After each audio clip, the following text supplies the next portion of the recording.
And so now I am so pleased to invite up to our virtual podium Omar Gates. Omar is a climatologist from Great Lakes Integrated Sciences and Assessments, or GLISA, which is one of the 11 NOAA RISA programs around the nation, helping to prepare and adapt for climate variability and change. Omar provides climate information and data to researchers and decision makers throughout the Great Lakes region. And through these engagements, he translates the climate science for informing adaptation planning in multiple sectors.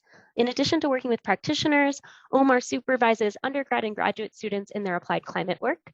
As GLISA's tribal liaison, he helps integrate climate science with indigenous and traditional ecological knowledges for the adaptation practices of Great Lakes tribal nations and organizations. These experiences cultivate the valuable lessons of maintaining trust and strengthening relationships with tribal communities. Welcome, Omar. Thank you all for having me, and let me go ahead and share my screen. Give me a thumbs up if you're able to see it about now. All right, great. So as stated before, and thank you, Rachel, for the introduction. My name is Omar Gates, climatologist with the Great Lakes Integrated Sciences and Assessments, or GLISA for short.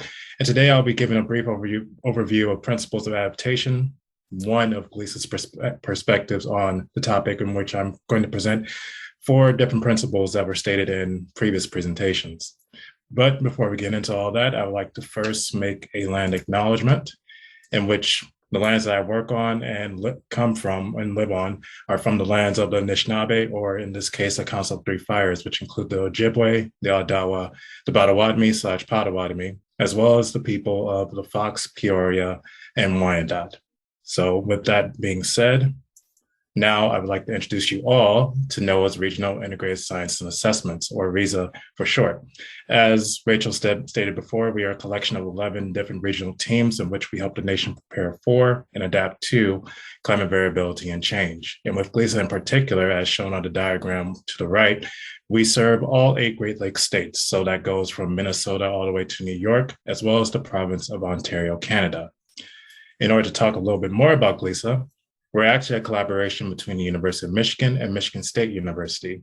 And with our current phase 3 proposal, we are now partnered with the College of Menominee Nation, as well as the University of Wisconsin-Madison.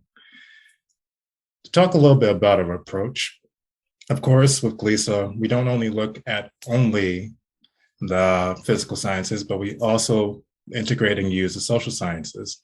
And through integration, collaboration, and extension with our partners throughout the region, we're able to provide services and products to them using information that is publicly available and already existing.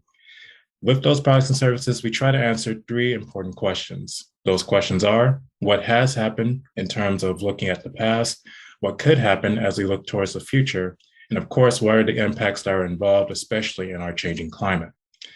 With that being said, one of the first principles that comes to mind in terms of GLISA's work is, of course, using those products and services for adaptation in the Great Lakes region.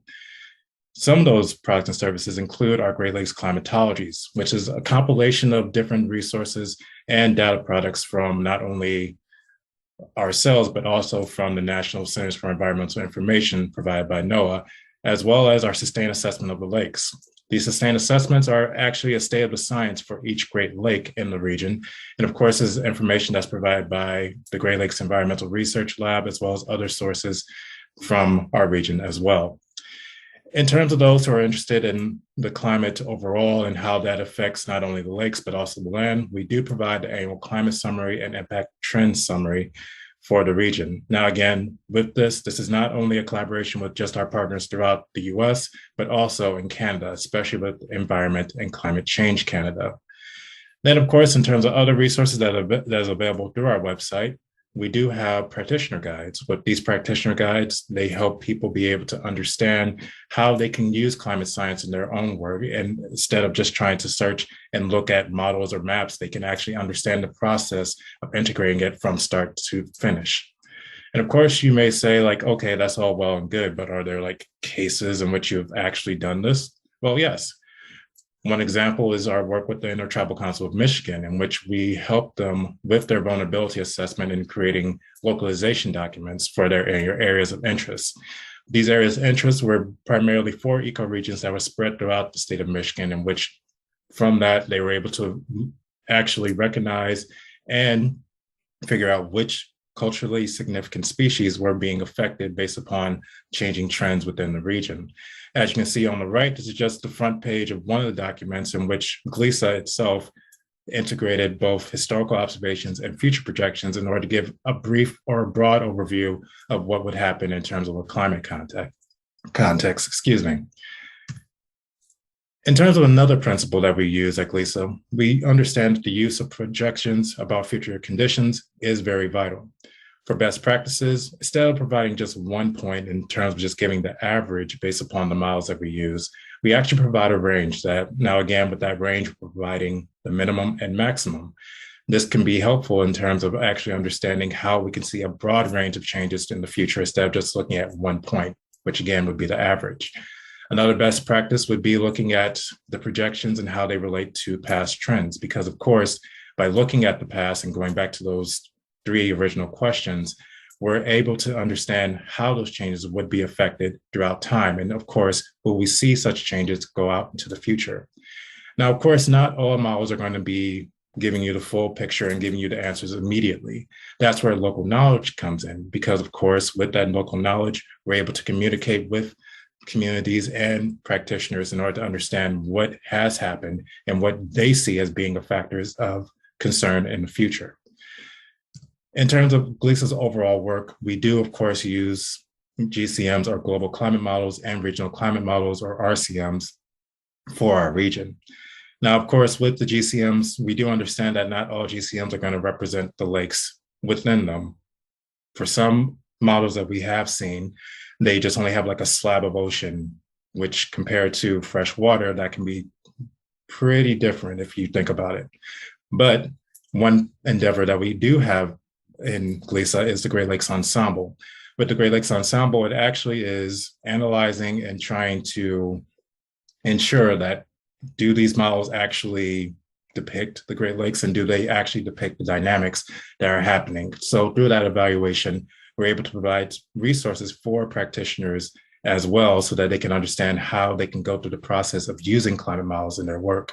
As you see to the right, this is just one guide that we have, which is a buyer's guide to help practitioners be able to look at different models and how they can actually have a checklist of looking at what are the specifics needed in order to understand climate in the Great Lakes region. Another resource is the Practitioner's Guide to Climate Model Scenarios.